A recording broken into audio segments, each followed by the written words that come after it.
Hello, I'm Jim, and welcome to Rallying in America, the Recce Podcast. This podcast is an exploration of a rich history, the stories and memories of those who made and make Rallying in America so great. Enjoy the show.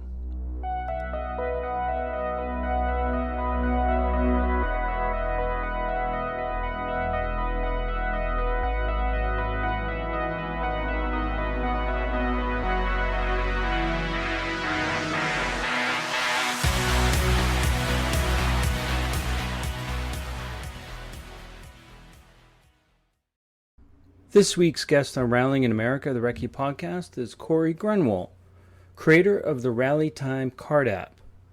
We talk about Cory's first rally experience, spectating at the Olympus Rally back in 2008. From there, he slowly got into co-driving, then driving in the last couple of years. He talks about his BMW 318 rally build, and finally his Rally Time card app.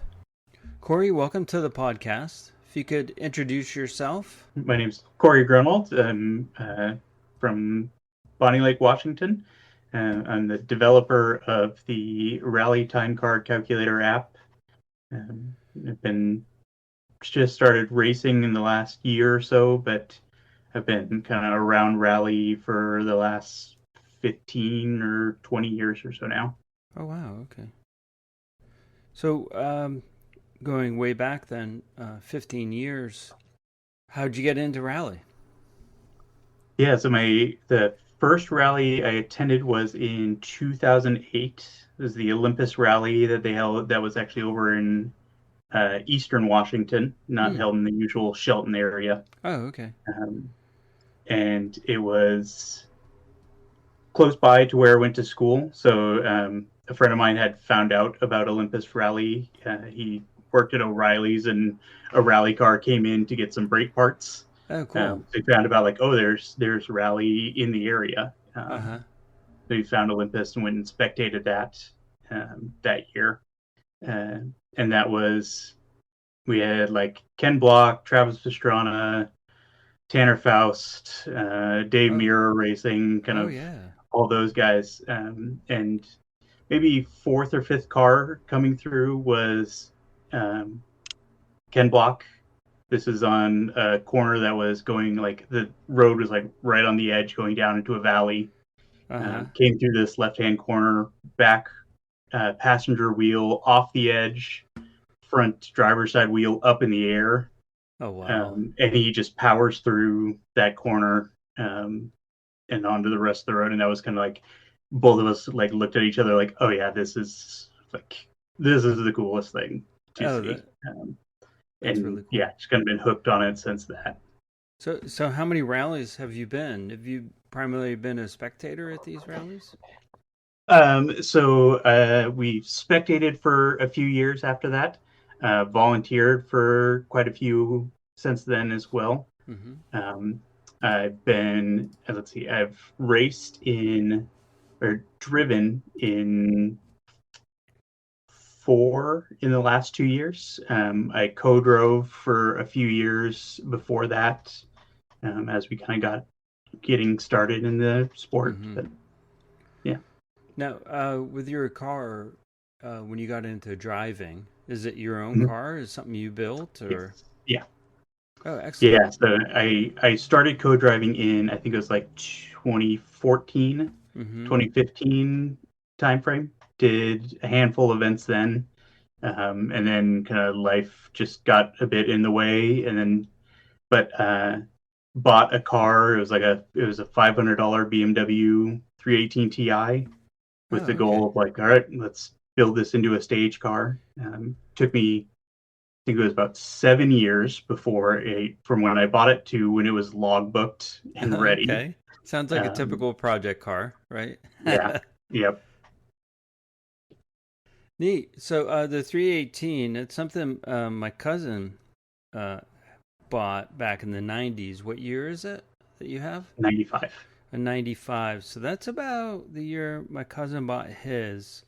And he let me drive it, and it was a lot of fun to drive, the 318. I had a lot of fun driving his 318. So Yeah, I would take it it's out a on Route blast. 93 outside of Boston, Mm-hmm. and it was quick. It was, yeah, a lot of fun. So what kind of condition was it when you bought it? It was a pretty straight body, non-running motor, or I guess overheating motor. Okay. Um, so I went and picked it up. It was down in Portland. Brought it back home. Started playing around with just like, okay, let's get it running and driving, just to get it around a little bit. I Right. think I drove it for 3 miles before the engine overheated to the point where we were just like, all right, let's just start stripping it apart, get the motor out, Yeah. start stripping the interior, and start getting it ready for cage building. Okay. Oh, very cool. So in that car, how you've been? You said it's about 4 rallies you've driven in the last couple of years. Yeah, so I started with Olympus Rally last year, Mm-hmm. so 2025, um, and then Tour de Forest. Then this year was the big Olympus Rally, Yeah. and Oregon Trail. An Oregon Yeah. Trail. Okay. So I was at Olympus this year. Mhm. That was quite the number of vehicles. Yeah, it was. Yeah. So how did Yeah. you do, may I ask? Uh, I did well. I finished, no issues. Right now, my goal is still finishing and just getting more comfortable and getting faster in the car. Yeah. I was in the far end back of the pack, so we got stuck in the changing to a 2 minute window on like the last night stage. So it Right. was pitch black by the time we were going out on it Yeah. was last Wildcat Yep. run. Yeah. Um, Yeah. So fun. It sounds like a lot of fun. Um, yes, I'm having a blast with it. Now, when you co-drove, how long did you co-drive? Sounds like you were primarily a About co-driver during those 2 years two or years. so. Okay, Yeah. 2 years as a co-driver. Very cool. So, is that sort of how you, as a co-driver, did you come up with this app, or as a driver? Uh, as a driver, so at the Olympus, my first Olympus rally, my co-driver Shannon, Mm-hmm. who has co-driven for like her and her husband have raced quite a few events together. She had a Python script that her husband put together. That was kind Oh, of okay. the early idea of like, okay, you can enter in your check-in time or your stage time and all that, and get your all your data to fill out your time card. It was super specific, so you had to make sure you type in like specific times with colons, and then it was run in like a pretty poor like Python app on the iPhone. Oh, okay. Um, so after we used that, it was kind of like, okay, well, wonder what I can if I can turn this into something like a little bit more polished and Yeah. a little bit easier to use. I love like just picking up something new, trying to learn something new. So it was Right. like, okay, well, let's see what developing for an iOS app looks like. Oh, okay. Starting to do like tutorials and like, here's how to make your like introductory game and how to make some buttons and like, okay, well, let's see what we can do from there. We'll be right back. Often overlooked, definitely misunderstood, don't go adventuring on OEM batteries. Mitigate the risk with a high quality offering from the team over at Melee Design. With years of experience and use case data at the top levels of professional motorsports, they have options for all of your automotive and power sports needs. Now back to the show. Right, okay, very cool. So, your background, did you, I may say programming. I know it's not programming, it's coding. Is that the proper term? I'm okay with either one. Oh, are I you? actually have, yeah, I'm an electrical engineer. Oh, okay. So I have an engineering background. I've taken some programming and computer science Yeah. classes in college. So like JavaScript and like assembly, like learning how to like work with microcontrollers and hardware type stuff. Oh, Um, okay. but it's always something I really enjoyed doing. So like Yeah. I learned Python a bit for like my own projects. And then yeah, when this is a new one. So Swift is what Apple uses for their app development. So it's kind of like, okay, let's pick this up. It's all kind of generally the same concepts. It's Right. just learning how to do typing in the lines of code the way they want to see it. Yeah. So you got a buddy there. You got a couple of Yes. buddies. Yeah, I got 3 dogs around me. So Oh, awesome. So with the I'll call it coding because my son corrects me all yeah, the time because I'll say yeah, programming. He goes, "Oh, you mean you need to hire a coder?" Because I've used to do a lot of museum exhibits mm-hmm. with audio playback and timing control and things like that. So I just learned enough to get by, and then when I can't remember anything I learned at that moment. So it's still very foreign to me. So, but why? Excuse me. Why Apple? Is it something you were comfortable with and you've had experience with in the past, or? Yeah, I'm an iPhone user, have been for a long time now. I've got a MacBook Pro that I use for Okay. my kind of daily home use laptop. Yeah.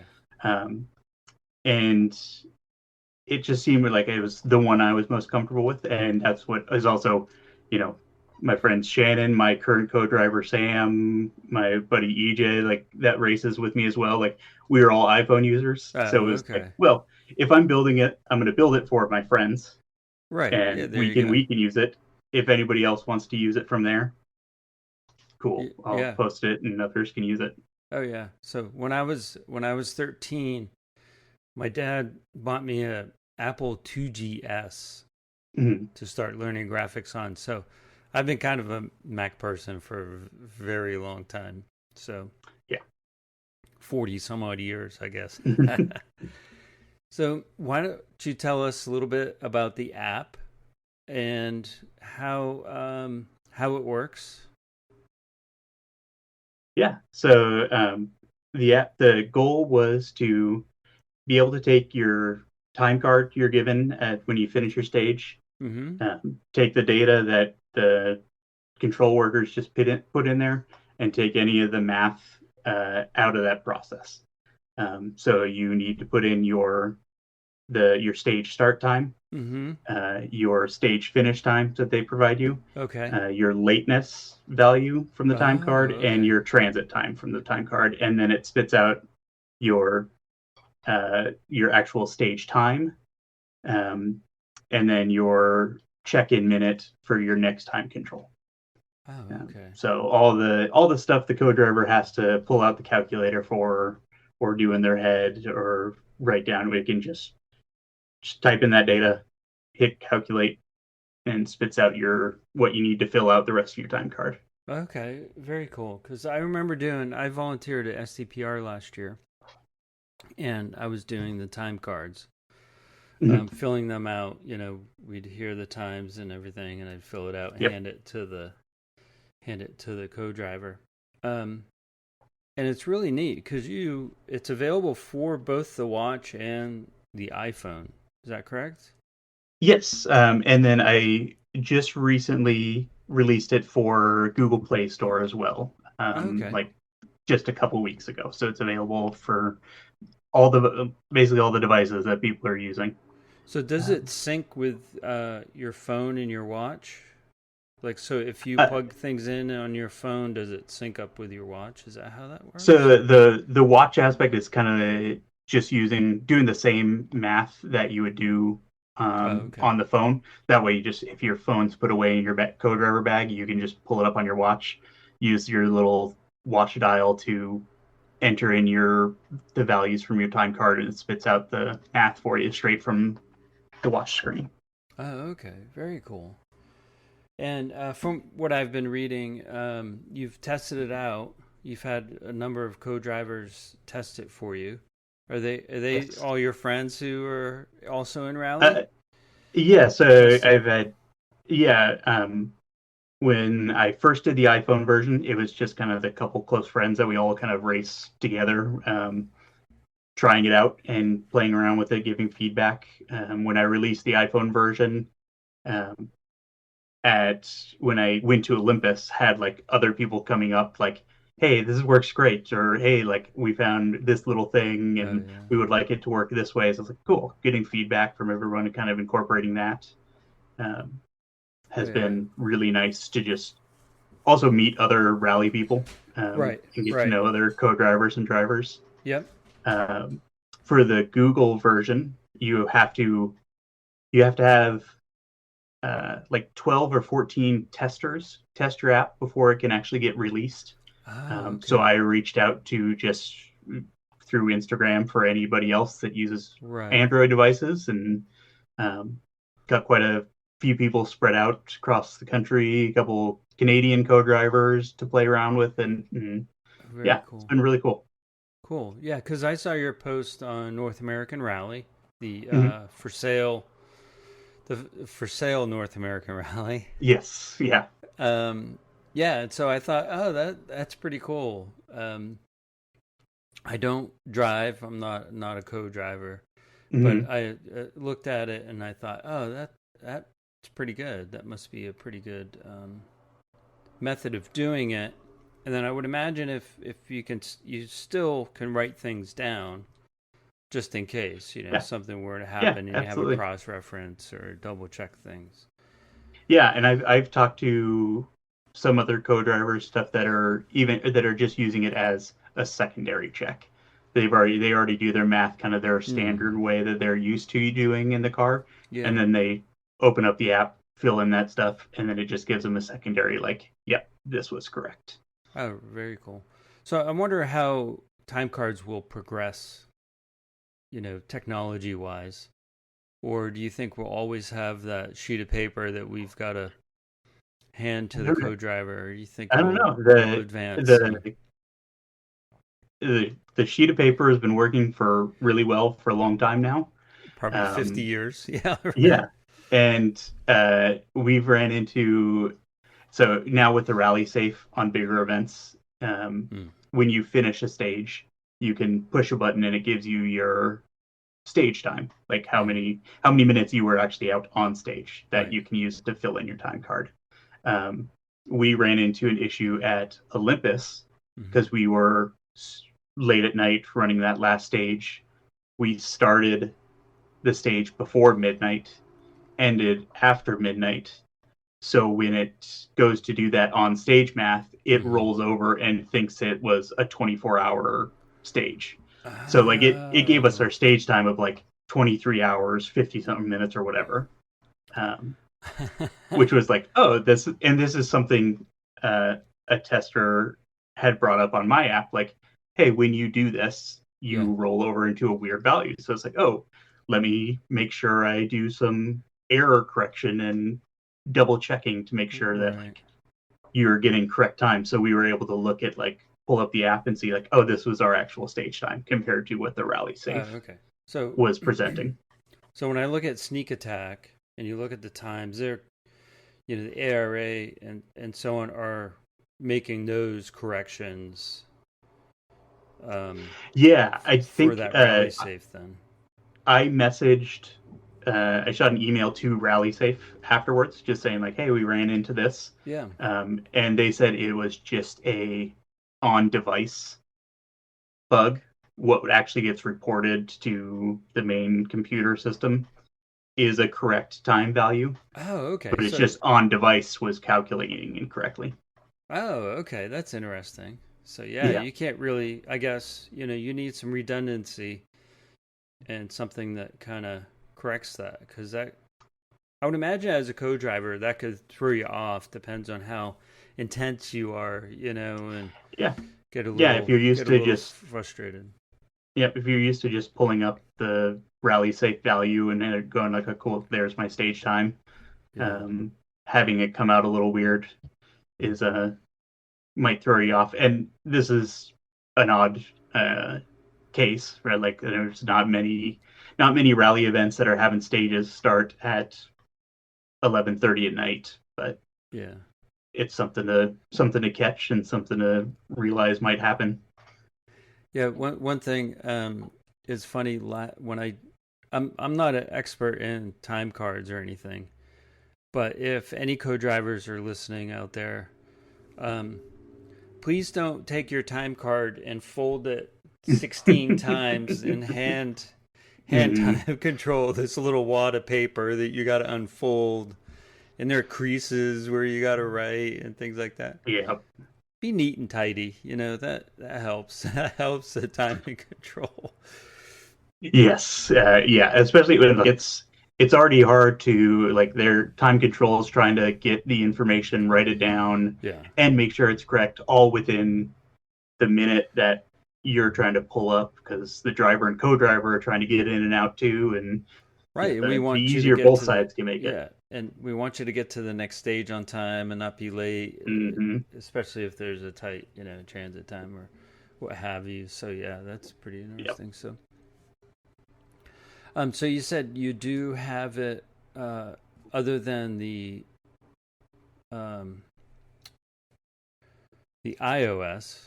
You also Hmm. have it. You've started to work on it for Android, or I guess Yeah.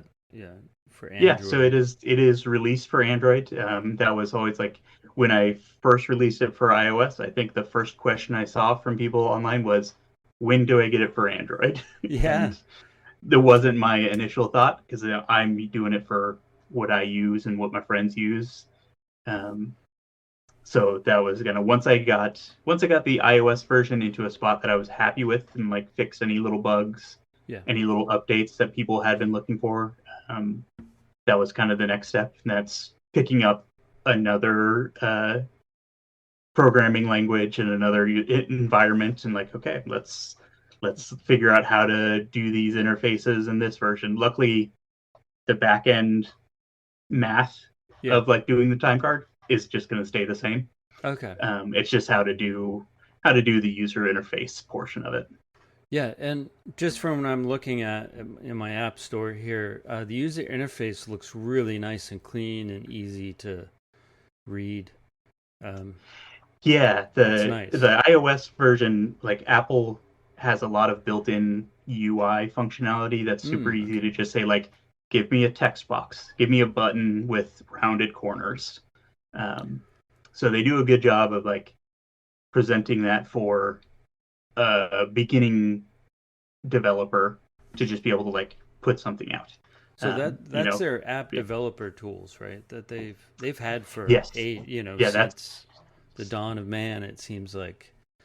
but that's yeah. Swift is the programming language for it, and Xcode is the software that you're using to develop, which gives you a good view of like you can see the phone screen while you're working and say like, I want to change the text size or the text color, and immediately see what it would end up looking like on the device. Oh, okay. Yeah, well, it's nice because your description says we've talked about no math, no mistakes, no stress. Mm-hmm. So looks simple enough that I can understand it, and I'm not a co-driver. So Yeah, that was the yeah, hope, and that I don't come from like a UI development sort of thing, so yeah. that's like uh, I'm just doing it with what I look at and go, this makes sense to me for my brain. How I would fill it out, I would do it this way, and it's been nice to hand it to other people and um, get their input. Like initially for entering the times, I used like a scroll wheel type of version, so Okay. you would use the wheel because my thoughts was I can make sure they enter in a valid time by Mm-hmm. only giving them those options. They can't enter 12 hours and 64 minutes because I've only given them 0 through 59 as an option to choose from. Right. Um, Okay. but even like handing it to my co-driver and doing first event, she was like, "Hey, I would love to just be able to type in the numbers." So I was like, "Okay, cool. I'll put in a keyboard option so you Yeah. can switch between whichever one you prefer." Then you have to figure out error handling. What happens if they put in a value that's not a correct time? Um, Oh, okay. and that's that portion of it. So does it give you like a little warning, Yeah. So if you enter hey? in an incorrect time or like an invalid time, it just gives you a pop up like, "Hey, it's got to be this format." Mm-hmm. And it's nice too because you're not just developing the app, but you're actually doing the R&D between you and the co-driver, which I would imagine is a huge help. Because I would imagine if I were to develop an app like that, not being a driver or co-driver, thinking, oh, I can develop an app for, a time card calculator, I wouldn't probably, it would be tough for me to communicate with the co-driver with, feedback and issues and things like that. So yeah, it's nice that, you're, in fact, rally driver, former co-driver, and this is where it's coming from. So that really would add a lot of confidence for me if I was a co-driver using the app. So yep, yeah, it's been helpful. Yeah, having some past experience with like how time cards work and working with them as co-driving was helpful to be like, okay, this is how I would like to see it, and how the flow. If I'm looking at the time card from ARA, I would just pull up the example time card they have in their rules section and see like, okay, this is the way they flow from left to right on the time card. So I'm going to make it equivalent to that in the app. So you can just go, this box goes to this box, this box goes to this next one, and got it. Flow through it that way. Very cool. So back to rally.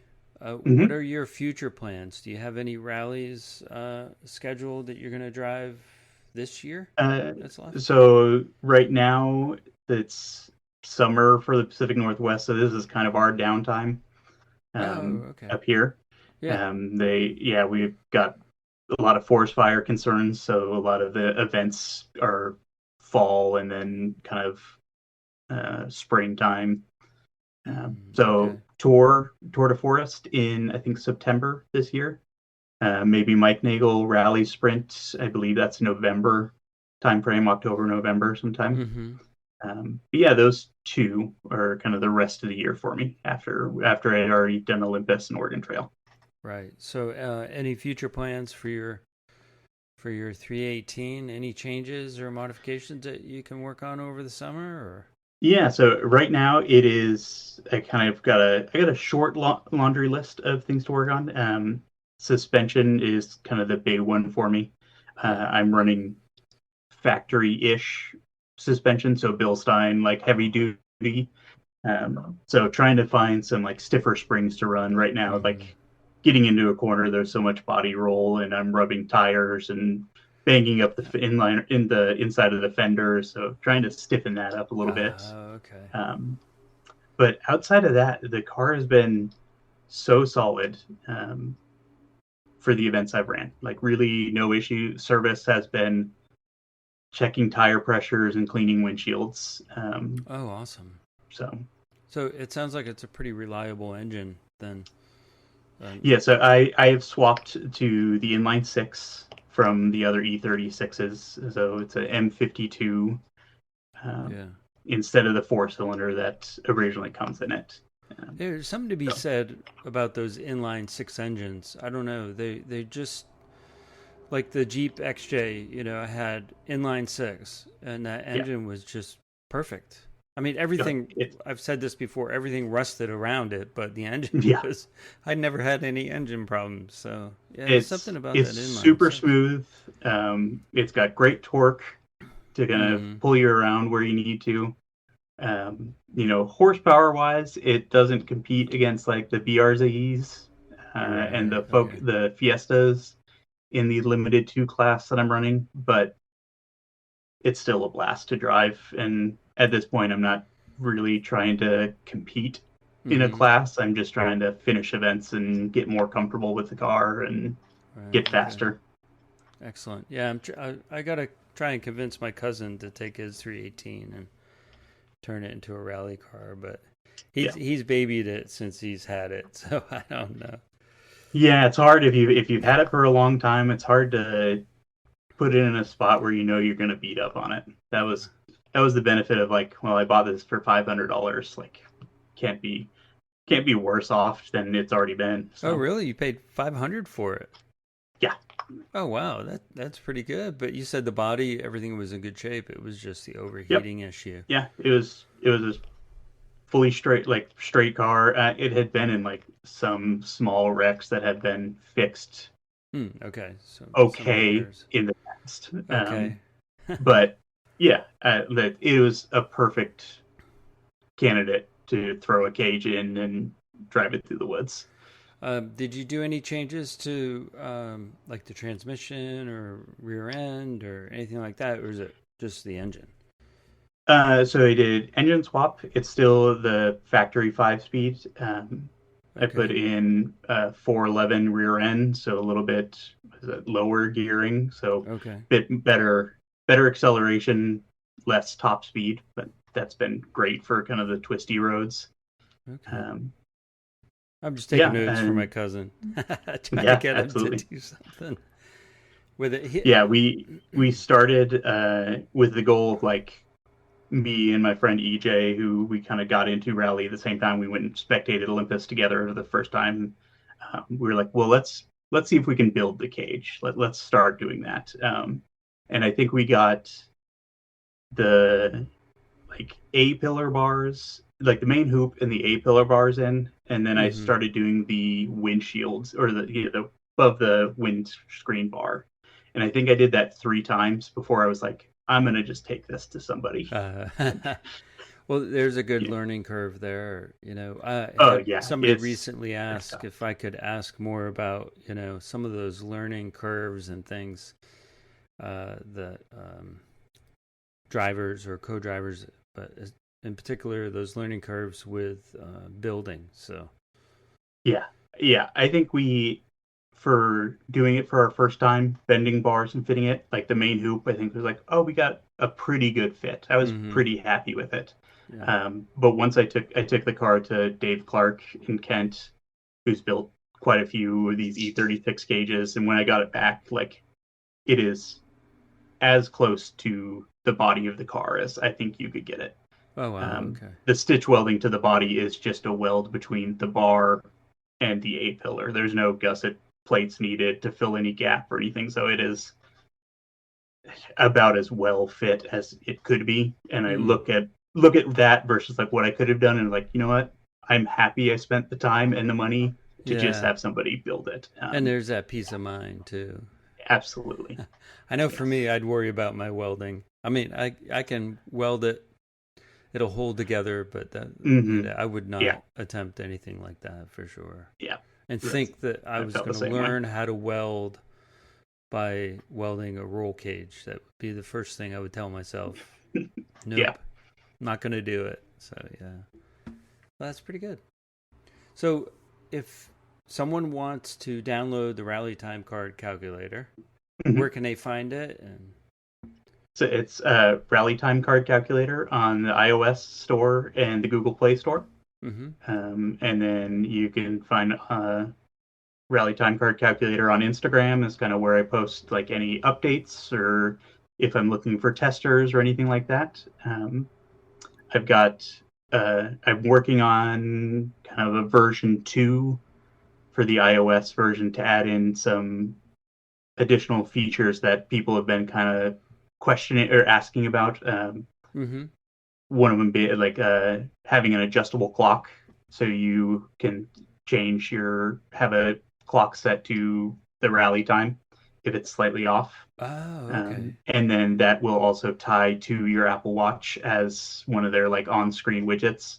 So Mm-hmm. you'll be able to have like here's satellite time that your phone is normally set to, and then be able to also see like here's what rally time is, so Mm-hmm. you know if you're slightly off, and as well and setting an alarm function, so you can once you finish calculating your check-in time, Mm-hmm. you can just set an alarm straight from there and have a countdown and alert when you need to check in. Oh, okay. Oh, that's awesome. Yeah, That's really cool. that's been super fun to kind of dig into like more integration between devices and more functionality that the iPhone has. So Right. Okay. Fantastic. And it's not expensive. It's what, $4.99. yeah, I wanted to make it accessible. So some of the newer features coming up, I probably put behind like a pro yearly fee, but I think Yeah, I'm that's thinking fine. Yeah. only 10, $15 or something like that for Yeah. a year as well. I think that's Yeah, very reasonable. my goal wasn't to try and make money off of it. It's just to get it out there. If I can make back the $100 I have to spend to be an Apple developer, Yeah. I'm perfectly happy with that. Okay, awesome. Well, thank you so much for taking your time on a Friday Yeah, absolutely. Thank you. and sit and chat. And it sounds cool. I'm gonna have to tell some of my co-driver friends about it. Absolutely. So I'll spread the word for sure. And thanks so much. Yeah, hopefully the podcast will help too, and get the word out there. So, well, thanks again. Have a good and tell your dogs I said hello. Will do. All right, they look nice and relaxed. They are. They got no worries going on. Perfect. Okay, take care, Cory. You too. Bye. All right, bye. Thanks, I appreciate it. Yes, I noticed your Madeline Tabor shirt. Yes, yeah, I picked this up at Olympus, and I think what she's been doing is so cool. It's so awesome seeing her succeed that I saw her shirt for sale, and I was like, I'll pick one of those up too. Well, what I'm going to try to do in the off season is to get all the Tabors on a Zoom call at once. Oh yeah, yeah, and one of them. They were my first co-driving. Was with somebody who was renting a Tabor car, so cool. I got to kind of work all with them at Idaho Rally as my first event, and that was like the biggest help. Like they're just the nicest people to like work with, and they're so easy to like help answer questions and everything. So. Oh yeah, so yeah, I think we're gonna each get a glass of wine or something, and then do the Zoom call. I think it'd be a lot of fun. A lot of fun with them. So. All right, I'll let you go. Take care. All right, thank you. If you'd like to be on the podcast, you can email me, jim@jimboothdesigns.com, or message me through Facebook at Rallying in America, the Recce Podcast, or Instagram, rallying_in_America. Special thanks to Brady Instruments, pro-grade, handmade, professional fuel hydrometers. Visit bradyinstruments.com for all of your fuel testing needs. Thanks to Toontank and the artist Nuclear Wave for the podcast theme music.